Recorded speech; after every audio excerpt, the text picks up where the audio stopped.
ভিনদেশি লিলিয়াম ফুল চাষে সফল হয়েছেন রংপুরের কৃষক আব্দুর রশিদ। একই সাথে গোলাপ, গ্লাডিওলাস, চন্দ্রমল্লিকা, গাঁদা সহ নানা জাতের ফুল চাষ করেও সফলতা পেয়েছেন। আর এ থেকে মাসে আয় করছেন লাখ টাকারও বেশি। আর তার এই সফলতায় ফুল চাষে উদ্বুদ্ধ হচ্ছেন অন্য কৃষকরাও। কৃষি কর্মকর্তারা দিচ্ছেন নানা সহযোগিতা। শাহবাজিদ আহমেদের প্রতিবেদন, ছবি তুলেছেন শাহিন আলম। রংপুর নগরীর বুড়িরহাট এলাকায় মাঠ জুড়ে শোভা পাচ্ছে সুদূর নেদারল্যান্ডসের আকর্ষণীয় ফুল লিলিয়াম, যা দেখে মুগ্ধ হচ্ছেন সবাই। ৫ শতক জমিতে এই ফুলের চাষ করেছেন কৃষক আব্দুর রশিদ। তিনি জানান, এই ফুলের কলি বিক্রি হয় বলে ফোটার আগেই কেটে নিতে হয়, যার প্রতিটি স্টিক পাইকারি বিক্রি হয় ১৫০ টাকারও বেশি। বিদেশি এই ফুল চাষে আব্দুর রশিদ খরচ করেছেন ৩০,০০০ টাকা, কিন্তু ৩ মাসে ৩ লাখ টাকা আয়ের স্বপ্ন দেখছেন তিনি। লিলিয়ামের পাশাপাশি এই বাগানে রয়েছে গোলাপ, গাঁদা, রজনীগন্ধা, জিপসি, চন্দ্রমল্লিকা ও নানা প্রজাতির গ্লাডিওলাস। আর এসব ফুল বিক্রি করে লাভবান তিনি। পাশাপাশি অনেকের কর্মসংস্থানও হয়েছে তার বাগানে। ফুলটা খুব ভালো, কিন্তু ফুলটার মানও ভালো, ফুলটা সেন্ড করে, আবার বাজারজাত করা ভালো। আমরা সবাই ঢাকায় দেই, পার পিস আমরা বিক্রি করতে পাইকারি ১০০ টাকা, ১২০ টাকা। অন্যান্য ফসলের চেয়ে ফুলের চাষে লাভ বেশি হয়, তাই অনেকেই এখন এদিকেই ঝুঁকছেন। লোকসান নেই, পাশাপাশি এর পরিচর্যা সহজ বলে জানান কৃষকরা। এখানে খরচ কম, অল্প টাকায় মনে করো বেশি পুঁজি পাওয়া যাচ্ছে। ভালো পরিবেশের দেখার জন্য ভালো অনেকে দেখতে আসে। কৃষি গবেষকরা জানান, রংপুর তামাকের আগ্রাসী অঞ্চল হলেও এখানকার মাটি ফুল চাষের জন্য উপযোগী। আর লিলিয়াম সহ নানা ফুল চাষে চাষিদের উদ্বুদ্ধ করতে পরামর্শ দিচ্ছেন কৃষি বিভাগ। ফুল চাষিদের নিয়ে গ্রুপ গঠন করেছিলাম, তাদের জন্য ট্রেনিং এর ব্যবস্থা করেছিলাম। বিদেশ থেকে, বিশেষ করে থাইল্যান্ড এবং পার্শ্ববর্তী দেশ থেকে ফুল বিশেষজ্ঞ নিয়ে এসে তাদের জন্য ওয়ার্কশপ করেছি। নেদারল্যান্ডস, ইউরোপ ও উত্তর আমেরিকার শীত প্রধান দেশগুলোতে লিলিয়াম ফুলের ব্যাপক চাষ হয়ে থাকে।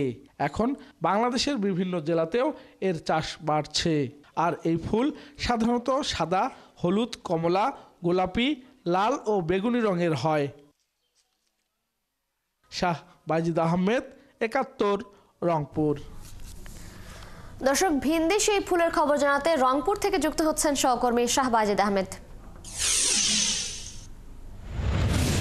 বাজিদ, কত বিঘা জমিতে লিলিয়াম ফুলের চাষ করা হয়েছে, আর এই ফুলের চাষ নিয়ে কতটা আশাবাদী কৃষক, কৃষি কর্মকর্তারাই বা কি বলছেন?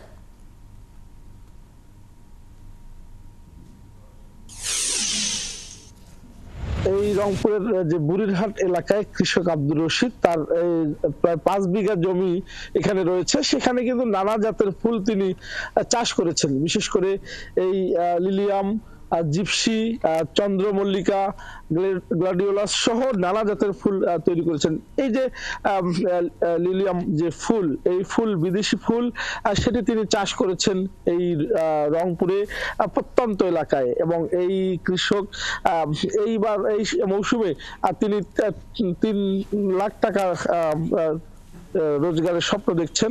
এবং এই যে ফুল দেখছেন যে ফুলে ফুলে ভরে গেছে প্রতিটি গাছের গাছ, এবং এক একটি গাছে কিন্তু ৪ থেকে ৫টি করে ফুল এসেছে এবং সেই ফুলের সুবাস ছড়িয়েছে এবং চারদিকে মৌ মৌ গন্ধ। এবং তিনি অনেক জাতের ফুল এখানে চাষ করেছেন।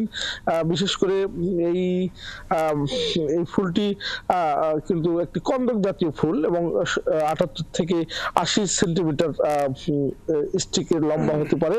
এবং এই ফুল, এক একটা ফুল ১২০ টাকা থেকে ১৩০ টাকা এক এক তিনি বিক্রি করেন পাইকারি ভাবে, এবং খুচরা বাজারে সেটি ২৫০ থেকে ৩০০ টাকা। আমরা কথা বলবো আব্দুর রশিদ, কৃষক যিনি ফুল চাষে স্বাবলম্বী হয়েছেন।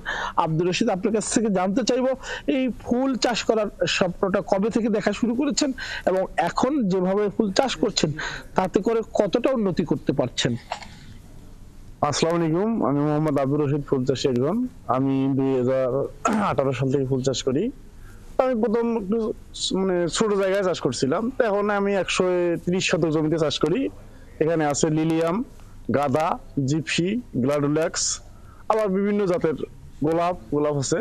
আমি লিলিয়াম করছি ৬ শতক মাটির মধ্যে। ৬ শতক মাটির মধ্যে আমার চারা আছে এখানে ৩৫০০, তার মধ্যে ফুল আসবে 2000 বা 2500। যদি আমি 100 টাকা করে বিক্রি করি, আমি ঢাকায় বিক্রি করি, ঢাকায় 100 টাকা বিক্রি করলে আমার 2.5 লক্ষ টাকা আসবে, কিন্তু খরচ কম, কিন্তু বীজটা আমার নিজের, এই কারণে কম। বীজটা আমার নিজের, খরচ হচ্ছে এখানে আমার 30,000 থেকে 35,000 টাকা। আর বীজ কিনলে তো অনেক টাকা লাগবে তখন, এবং বীজটা আমার নিজের, সেই বিধায় খরচটা কম, লাভের আশা বেশি। শুনছেন তিশা যে এই ফুল চাষ করে কৃষক আব্দুর রশিদ অনেকটা স্বাবলম্বী হয়েছে। আর আসার খবর যে এই ছোট ছোট জায়গায় কিন্তু অল্প পুঁজি বিনিয়োগ করে এবং পরিশ্রম করে কিন্তু এই তারা বেশি লাভবান হচ্ছে। অন্যদিকে ফসলের দাম না থাকায় কিন্তু কৃষকরা বারবার ক্ষতিগ্রস্ত হন। এবারও যে রংপুর অঞ্চলে আলু আবাদ করে কৃষকরা স্বপ্ন বুনেছিল, সেই স্বপ্ন কিন্তু কৃষকরা ক্ষতিগ্রস্ত হয়েছে, কারণ তারা 70 থেকে 80 টাকা দরে আলু বীজ বিক্রি কিনেছিল এবং সেটি বাজার পড়ে গেছে, সেটি তাতে ক্ষতিগ্রস্ত হচ্ছে। বারবার ফসলের দাম না পাওয়ায় কৃষকরা কিন্তু ক্ষতিগ্রস্ত হন। সেখানে এইরকম ছোট ছোট উদ্যোগ বা ছোট ছোট জায়গায় অল্প চাষে অল্প খরচে কৃষকরা লাভবান হয়, সেদিকে ঝুঁকছে। আসলে কৃষি অধিদপ্তর সেটি এখন পরামর্শ দিচ্ছে কৃষকদেরকে নানান জাতের ফুল ফল সহ নানা জাতের ফসল চাষ করে। বাইজিদ, ধন্যবাদ আপনাকে। দর্শক, রংপুর থেকে বিদেশি ফুল লিলিয়াম চাষ করে একজন কৃষকের সফলতার খবর জানাচ্ছিলেন সহকর্মী শাহ বাইজিদ আহমেদ।